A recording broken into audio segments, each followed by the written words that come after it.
Good afternoon and welcome to the 36th Author Spotlight. Put my teeth back in. I'm delighted to be joined by fellow Brit, currently in Cornwall, Fil Reid, who writes, as we will learn, as inspired by King Arthur, amongst other things, including dogs, which is always lovely to hear. Mhm. So we will get cracking because your biography will be under this video. So hello and welcome, Phil. Hello, thank you for having Um, me. you're very welcome. Do tell us how you got started, as we always start at the beginning, how you got started in the writing, whether you're an avid reader young as you were younger, and can you remember the first thing you wrote? Well, when I was five, I started writing as soon as I could read, and my mother and father bought me one of those petite children's typewriters. I clearly Oh, remember it. sweet. And my mother had my first story, which was literally about 2 lines long, but I don't remember what that was about. But I Wow. moved on very rapidly to, I don't know what happened to the typewriter, because the stories I do remember writing were handwritten in blotchy biro, with also Mm. blotchy biro self-illustrations on paper that I stapled together that had no lines. I know this because I've got some. And they were all about ponies because I was absolutely Oh. obsessed by ponies as a child. Well, Mm. as an adult, actually. I was gonna Uh, say that's yes, they feature in your biography. yeah, I love horses. And I wrote Mm. a lot of pony stories as a child. And then I moved on. As I grew older, I moved on and tried writing novels. And when I was about 20, I tried writing my first book about King Arthur because I'd been fascinated by King Arthur from when I went to see The Sword in the Stone when I was very little. And Mm. I just found every aspect of Arthurian legend and history, the historical side of it, more than the romantic side of it. So I'm not Mm. into knights in plate armor and stone castles. I'm much more into what was actually going on in the Dark Ages and who he might have been based on. And it was very naive. And then I got married and had children, and that all got in the way. Mm. And I returned to writing. My youngest son is staying with me at the moment. Oh, he's not that young. He's 24 on Okay. Wednesday, which is why he's with us. He's here for his birthday. Mm. Um, and Hence I the wrote him. card. Hence the card behind you. I know that's my Is that husband. somebody's? He's Oh, just okay. turned 65. So Okay. they're his birthday cards. Okay. That was last week. Um, and I wrote some books for my son, and he loved them. But he was 8, I think, and that got me back into writing as an adult. Although I'd Mm. kind of done it all the way through. I'd had a story published in Pony magazine as an adult, and I'd written some articles for Country Smallholding, I think it was called, and I Yes. had them published. But I really got into writing with the stories I wrote for Jake. And then when we came back to live, we were living in France at the time, and we came Mm. back to live in England. Well, we actually bought a canal boat. And I didn't get as much writing done on the canal boat as I would have liked until towards the end of it. And then I really Mm. got going with the writing, probably about, oh God, I suppose 6 years ago, 6 or 7 years ago. Mm. And I wanted to get that published. And the only way I got it published, well, the way I got it published in the end, it was so hard to get into publishing. I won a Mm. competition. I enter lots of competitions, and I entered one and I won it. And it was a 3 book deal. And that's how I came to publishing. Oh. Well, if that was 6 years ago, you are prolific because you've had in your biography it says your first six books comprise the Guinevere series, Yeah. um, published by Dragonblade in the US, Yes. since you won the Right Stuff competition. Yeah, Yeah. so you're happy with the first three went well and Yeah. carried on with them. It's quite interesting because they publish historical romance. And when I realised I entered their competition because it was free, and I thought, well, why not? I might as well. And forgot all Mm. about it. And then they sent me, that was 20, oh gosh, 2020, I think. Um, Mm. and they sent me a letter saying, congratulations, you're on the shortlist. I thought, oh, well, how did I do that? So then I thought, well, I better have a look and see what they publish. And I looked at it and I thought, well, I don't think my book's that romantic. I mean, it is because it's about Guinevere and Arthur, but it's a Mm. lot of history as well. And a lot of other Mm. things go on in it. It's not just um, romance. It's definitely not just romance. Anyway, so I had a look and thought, I'm never going to win that. And I did. They published Wow. them in 2022, and in Okay. 2023 they did the second three books.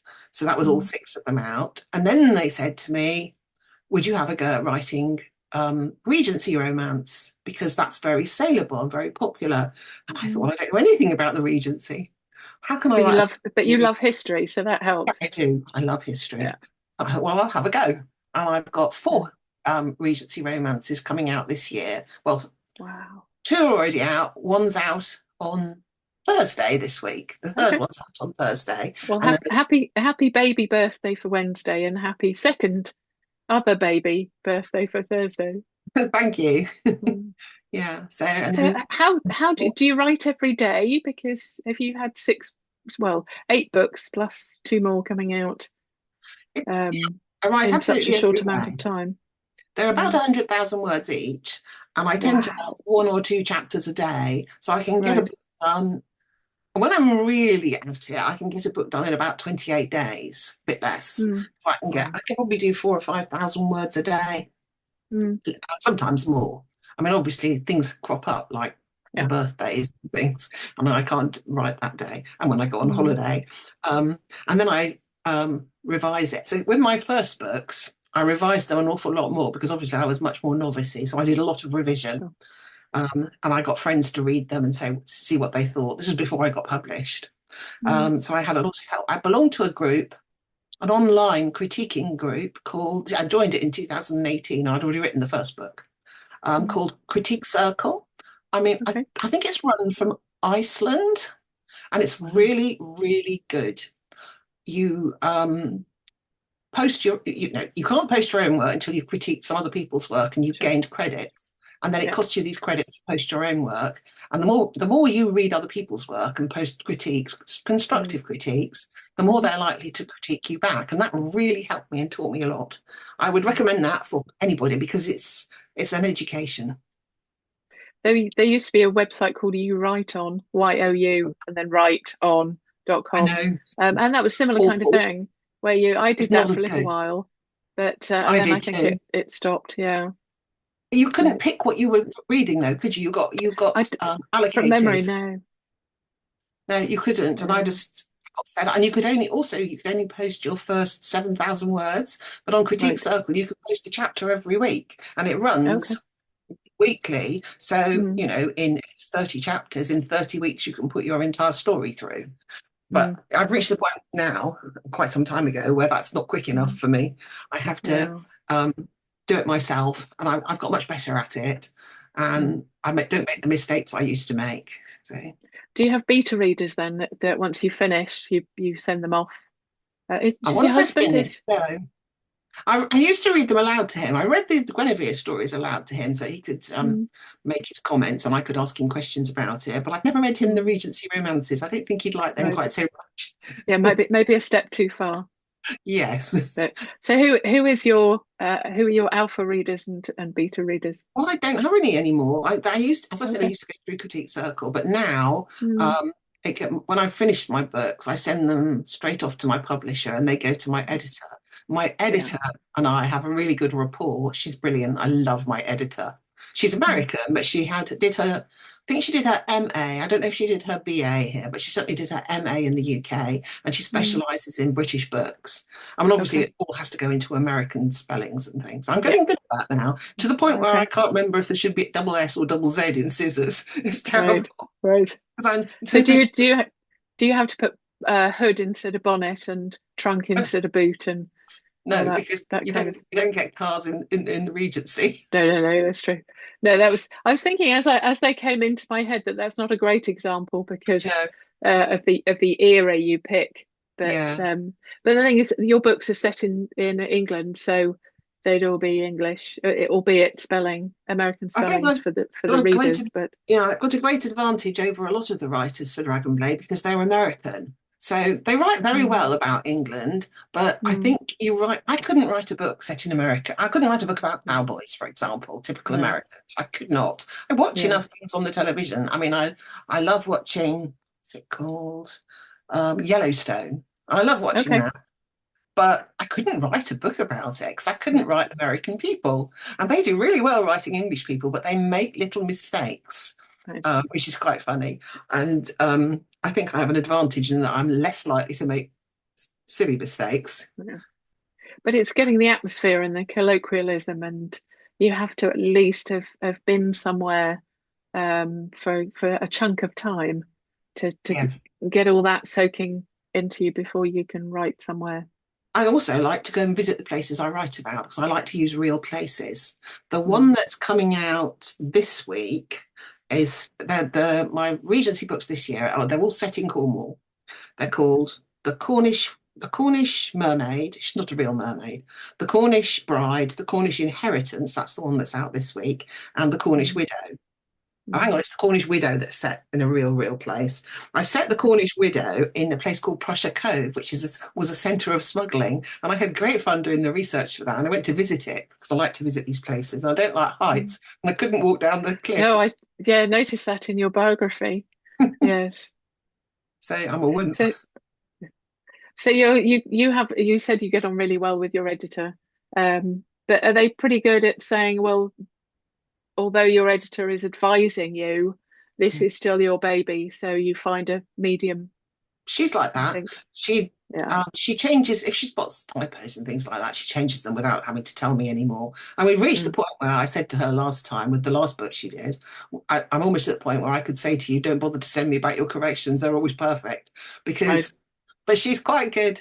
She's what's it called? A sensitivity editor. She puts the odd bit of sensitivity into it because Mm. there's a little boy in one of the books and he's got a dog and I called it Gyp, GYP.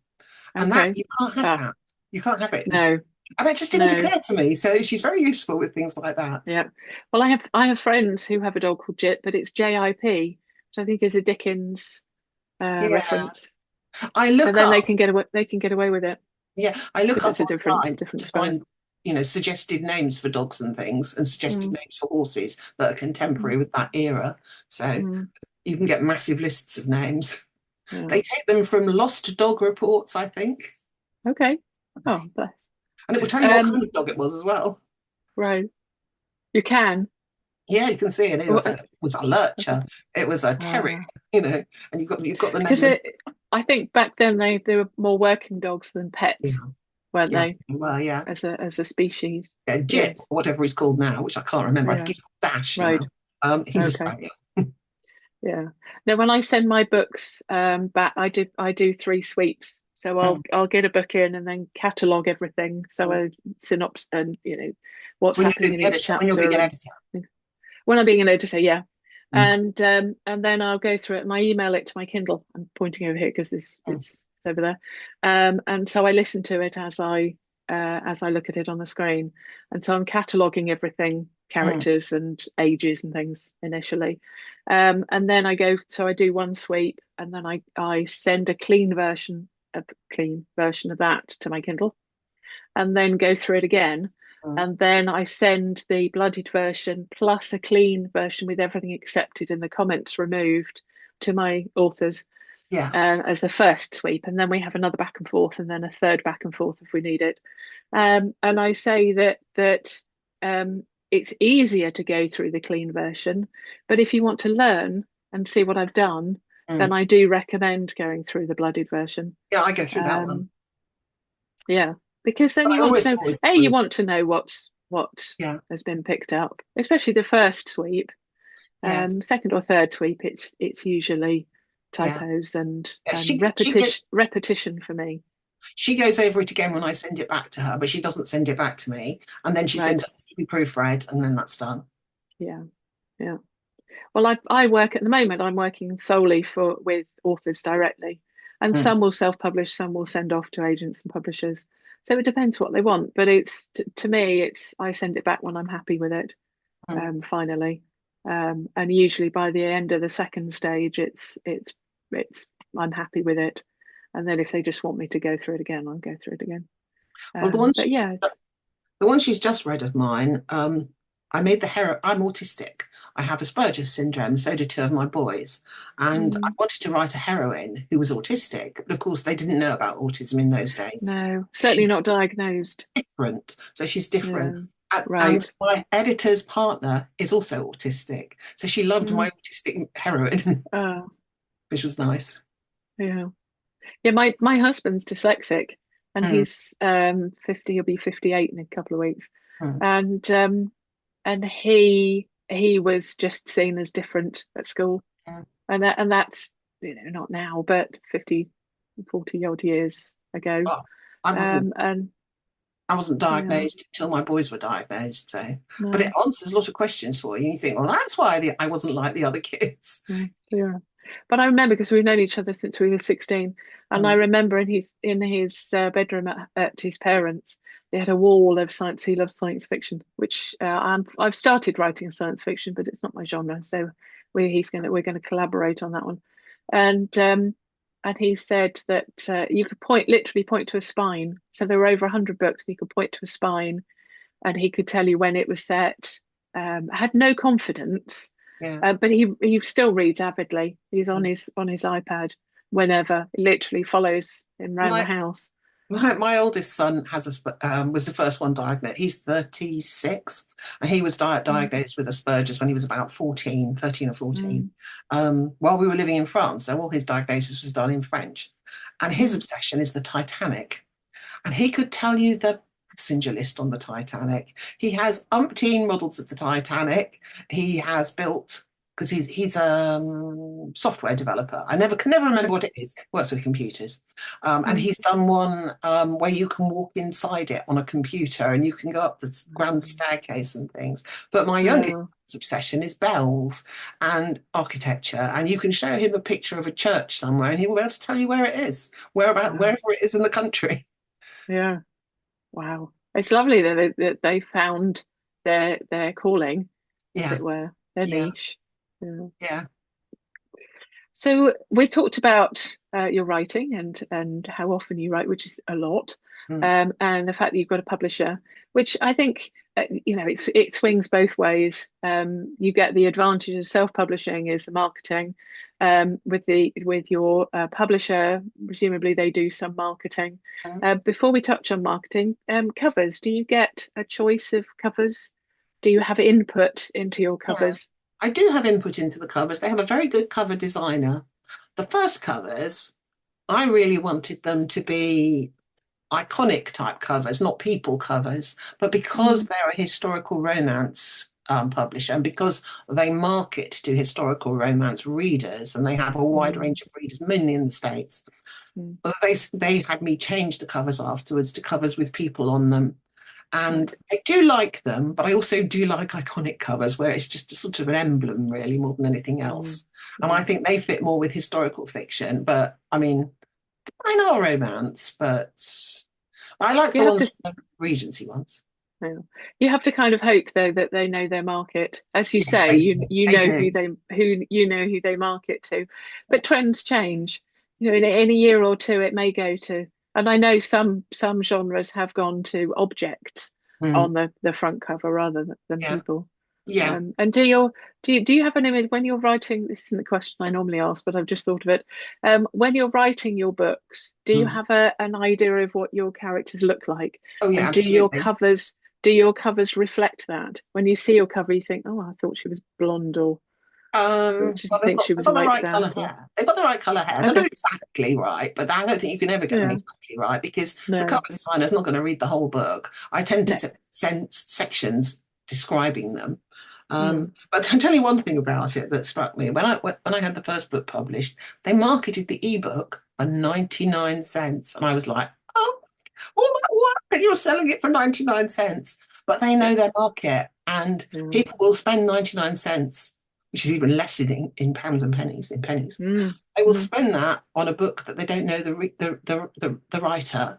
And I've yeah, got friends who've self-published and they've put their self-published books up for 6.99, 7.99 as an ebook. mm, And I mm. don't do that. You won't sell them. It's difficult because I think this is why Amazon does the Kindle countdowns so that if you've got it, because mine are up at 3.99 and 4.99, and I'm a relatively unknown, but it's a fine balance between having your books cheap so people buy them, but then if they get them for free or 99 cents, they may not read them. Mm. And I write to be read. Well, Yes, I write to be sold, but I would rather give my books away, which then is kind of an oxymoron because I've just said that my books are 3.99 and 4.99. But equally, if a book is up at 99 cents, if you've got a load of books at 99 cents, and it if people especially find out they're self-published, it hints at them not being as good quality does. as a 3.99, 4.99, and so on. But I think Still, certainly for an unknown 6.99, 7.99, the thing that really gets me, and I don't know if J.K. Rowling is still one of these, but authors, especially well-known authors, who I mean, again, a lot of the time it's the publishers that decide this rather than the authors, especially well-known because they're with publishers. Um, that they put their ebook more expensive than the paperback, and that really grates because you get the same amount of work, the cost of the editing, the cost of the covers, and the cost of the marketing, and so on and so forth, for the ebook as the paperback. But the paperback costs anywhere between £1 and mm. £3 or £4 to Well, produce. I tend to buy my books from I buy for my kid. I do buy proper books, but I also buy a lot for Kindle because I belong to BookBub and Right. I put in what I like, and every day I think I get a list of books that are 99p or less. Some of Mm. them are 1.99, and I bought some Yeah. quite good books. I bought some Stephen King on there, and Mm. this morning I went shopping. There's a shop near, it's in the West Country. I think there's one in Wales as well called Trago Mills, and they buy in Okay, bulk heard and they sell rings a bell. cheaply. And I Right. went in there this morning. Don't watch this, my daughter, because I bought her 4 Simon Scarrow books for Christmas. Oh, nice. I will not say how much they were, but they were very cheap. Yeah. Why I bought her 4 of them. So hopefully Yeah. she'll enjoy them. But again, I'm thinking, how much is Simon Scarrow getting from this? Yeah. Probably not much. And he's a well-known writer, and it's a paperback. Mm. But I think things like BookBub, they're a great way to introduce you to a new writer.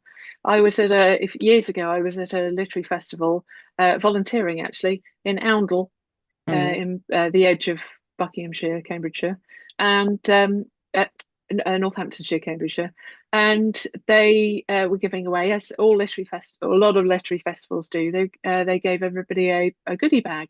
mm, And one of the books that a lady I actually met in the toilets there, who I ended up being a friend and came to my writing group when I ran it up there. And one of the books she had in her goodie bag was a Simon Scarrow, Simon no Joe Nesbo, mm, and Simon Scarrow was actually there, I think, mm, that year at the literary festival. That's why it's stuck in my brain. It was a Joe Nesbo, and she took the goodie bag home. Her mm, son read the I think it was the Snowman. mm, Read this book and went the next day went to Waterstones and bought the rest of mm. everything they'd got of his. And so it's a great way to introduce an author to I, new readers. I often, when I meet people, say, I always have a card in my bag, and I often say, "Do you read?" when I get chatting to them. Because when you're out with a dog, Yeah. you frequently get chatting to people on the beach and places. I said, "Do you read Mm, books?" And if someone says yes, I say, "Well, I'm a writer. Would you like my card?" And if I have a mm, copy of my book, I'm inclined to give someone book one of the series of six, thinking, mm, well, read that and then go on and read the rest, but buy yeah. the others. And I Yeah. think it probably works to some extent. I think the thing is you never know because things like 50 Shades of Grey, Mm, they that got as big as it did mm, because I've well, I used to volunteer in a charity shop and we had a box of 10p books. So once it was rotated after 2 weeks, it would go in the 10p box. And they went straight in after a while, they went straight in the 10p box. And in the end, it's the same with some of Katie Price's books, went in because everybody bought them. yeah. All the girls bought the Katie books, or mothers for their daughters bought the Katie Price books, and then everybody who wanted a bit of fun reading bought the 50 Shades series. Mm, And so everybody who came in and we didn't bother putting them on the shelves because everybody had them. mm, And that was word of mouth. So you mm. never know. you never know who's going to know somebody who, you know. But when 50, this is a funny story. When 50 Shades came out, we were living in France, and I had never heard of it. And we were in the supermarkets. They often have a bookshop adjacent to the main supermarket, which is just Mm, books, DVDs, that sort of thing. And I said to my son, just wait here by the door. He was about 9, maybe 8 or 9. And I went in when I was looking for something, probably a birthday present for someone or something. I can't remember. When I came mm. back, I'd abandoned him next to a big display of 50 Shades, and he was reading it, and I didn't know it was 50 Shades. I said, put it back, you can't have that. And only later I discovered what he'd actually been reading. Right. Was it I can't remember, I don't know what the word for shades is. It I was it think it was called 50 Shades. 40 shades de gris, or I don't, was it French, or it I think it was was called called 50 50 Shades of Grey? Shades. Yeah, Okay. might even have been in Right. English because we bought Harry Potter over there in English. Okay. Mm. Yeah. Because Yeah, that's another thing. You never know, because there are so many either English people in other countries mm, or people who speak good enough English. A friend of mine's in Germany, mm, and every birthday and Christmas I send her English books that I pick up, mm, because she loves reading in the original language. mm. So if they're English or American authors, We bought my old she likes them in English. we bought my older son he liked Tintin. We bought him all Oh the yeah, Tintin books to encourage him to learn better French. But the youngest one, he was only a baby when fair he went play. there, so his French was fine. Yeah, He yeah, grew up speaking both languages. yeah. So we've talked about pretty much everything. We'll loop back to marketing. So Mm.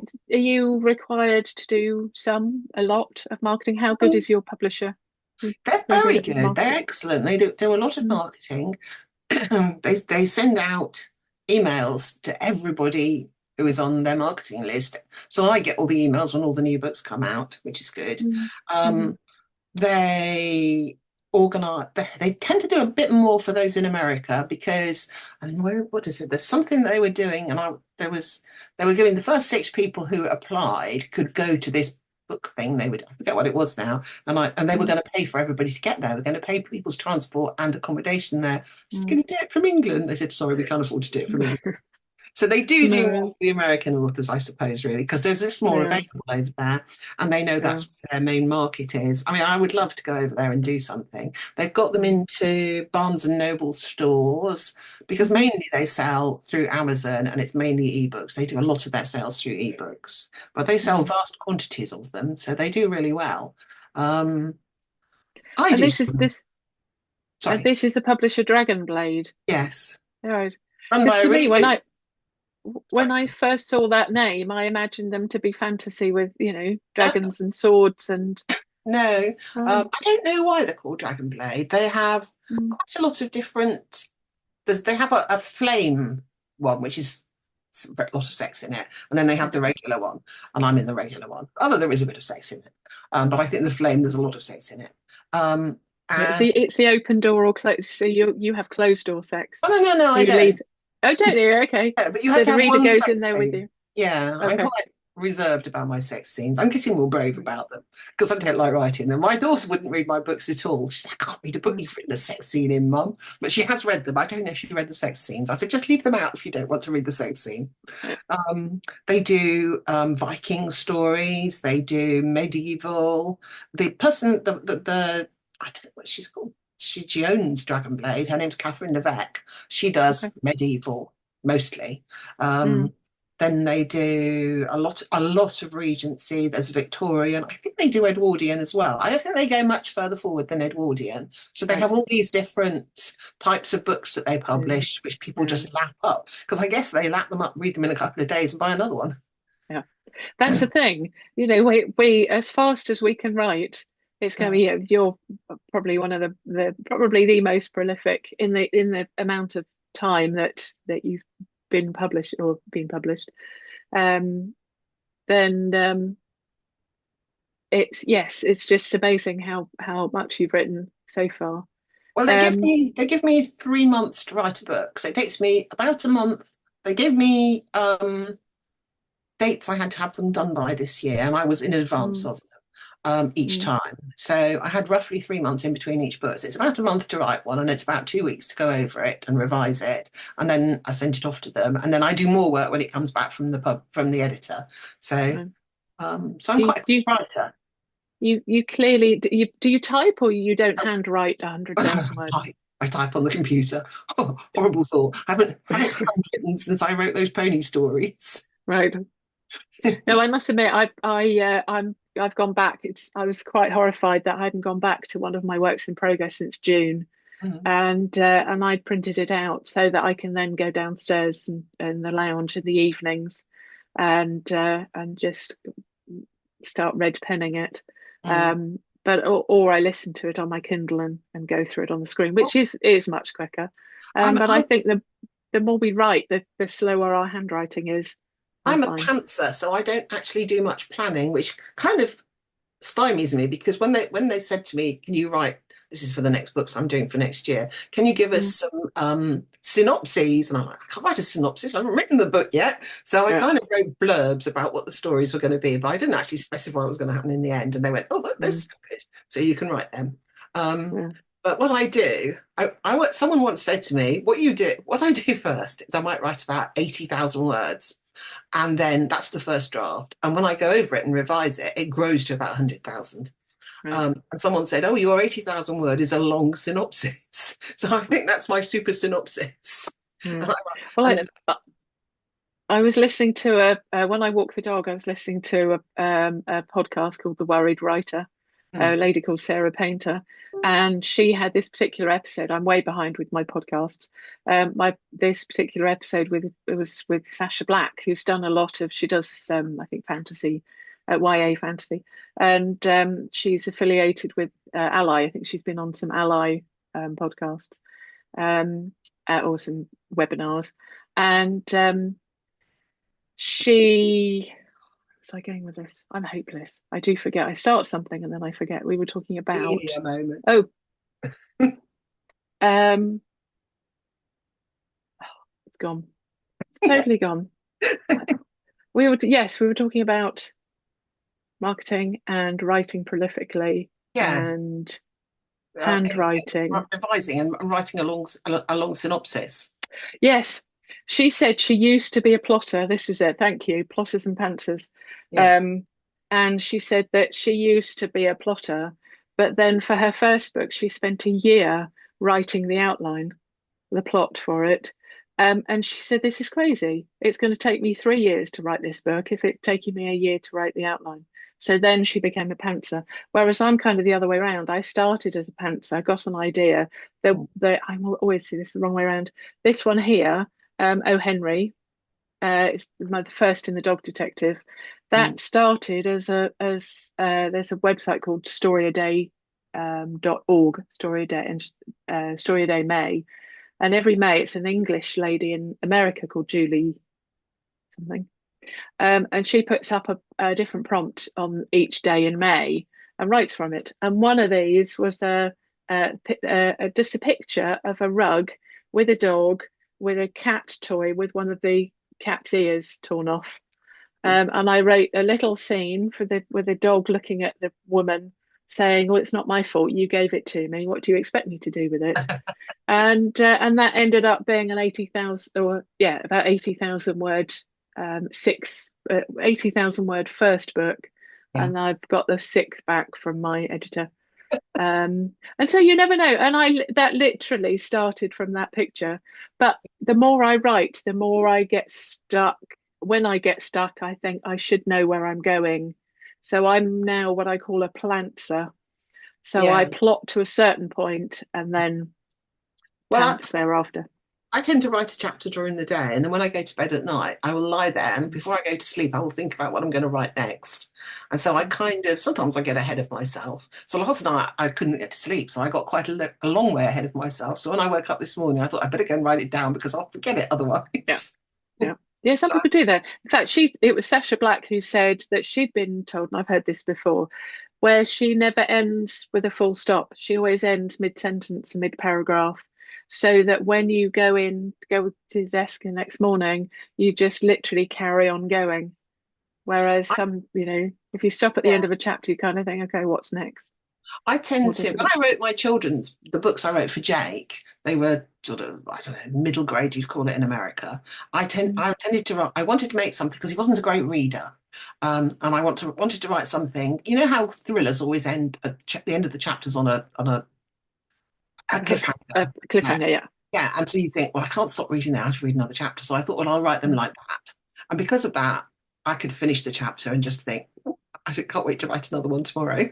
So I Yeah. think Oh, that's those, lovely. it took Yeah. me And about two. you obviously enjoy what you're doing.